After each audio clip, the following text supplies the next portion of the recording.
সাতক্ষীরায় প্রচন্ড শীতে দুস্থ, অসহায় এবং প্রতিবন্ধী শীতার্ত মানুষের মাঝে শীত বস্ত্র বিতরণ করেছে ৩৩ বিজিবি।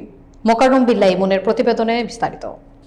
রবিবার সকালে সাতক্ষীরা ৩৩ বিজিবি ব্যাটালিয়নের আয়োজনে বৈকারী দক্ষিণ পাড়া এবং সুলতানপুর সরকারি প্রাথমিক বিদ্যালয় মাঠে ৩০০ জন দুস্থ, অসহায় ও প্রতিবন্ধী শীতার্ত মানুষের মাঝে শীত বস্ত্র বিতরণ করেন সাতক্ষীরা ৩৩ বিজিবি ব্যাটালিয়নের অধিনায়ক লেফটেন্যান্ট কর্নেল মোহাম্মদ আশরাফুল হক। এ সময় উপস্থিত ছিলেন সাতক্ষীরা ৩৩ বিজিবি ব্যাটালিয়নের উপ অধিনায়ক মাহমুদুল্লাহ হাসান, সহকারী পরিচালক মাসুদ রানা সহ অন্যান্য সদস্যরা। লেফটেন্যান্ট কর্নেল মোহাম্মদ আশরাফুল হক জানান, বিজিবি শুধু সীমান্ত সুরক্ষায় নয়, দেশের যে কোনো দুর্যোগের অসহায় মানুষের পাশে দাঁড়ানোর জন্য সবসময় প্রস্তুত। সম্প্রতি শীতের তীব্রতায় বিপর্যস্ত মানুষের জন্য শীত বস্ত্র বিতরণের কার্যক্রম চলমান রয়েছে।